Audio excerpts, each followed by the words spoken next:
വയനാടിനെ കൈപിടിച്ചുയർത്താൻ ദിവസവേതനം മാറ്റിവെച്ച തട്ടുകട കുടുംബം.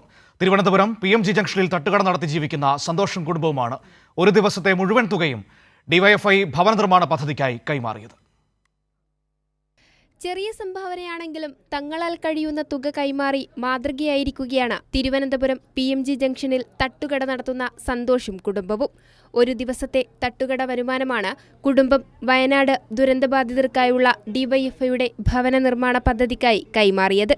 ഞങ്ങളുടെ ഇന്നത്തെ വരുമാനത്തിൽ നിന്ന് ഒരു നയാ പൈസ പോലും ഞങ്ങളുടെ കുടുംബത്തിൽ നിന്ന് വേണ്ട. അത് വയനാടിനെ റീബിൽഡ് വയനാട് എന്ന മഹത്തായ നമ്മുടെ പദ്ധതിക്ക് വേണ്ടി 25 വീടുകൾ നിർമ്മിക്കുന്ന പദ്ധതിക്ക് വേണ്ടി തരാനുള്ള മനസ്സാണ് അവർ പ്രകടിപ്പിച്ചത്. കേരളത്തിൽ അങ്ങോളം ഇങ്ങോളം ഡിവൈഎഫ്ഐയുടെ ഈ റീബിൽഡ് വയനാട് പദ്ധതിക്ക് വേണ്ടിയുള്ള വലിയ പിന്തുണ തരികയാണ്. ഡിവൈഎഫ്ഐ ജില്ലാ സെക്രട്ടറി ഡോക്ടർ ഷിജു ഖാൻ തുക ഏറ്റുവാങ്ങി. വയനാട്ടിൽ ദുരിതം അനുഭവിക്കുന്ന എല്ലാവർക്കും വേണ്ടിയിട്ട് ഞങ്ങളുടെ ഫുൾ എമൗണ്ട് ഞങ്ങൾ ഒരു ദിവസത്തെ തുച്ഛമായ വരുമാനമേ ഉള്ളൂ, എന്നാൽ പോലും ഞങ്ങൾ ഒരു പൈസ പോലും എടുക്കാതെ ഫുള്ളും ഞങ്ങൾ കൊടുക്കുകയാണ്, എല്ലാ പൈസയും കൊടുക്കുകയാണ്. ഏത് ദുരന്തകാലത്തെയും കേരളം അതിജീവിക്കുമെന്ന സന്ദേശമാണ് നിരവധി സാധാരണക്കാരായ ഇവർ നൽകുന്ന ഇത്തരം സഹായത്തിലൂടെ വ്യക്തമാകുന്നത്. കൈരളി ന്യൂസ്, തിരുവനന്തപുരം.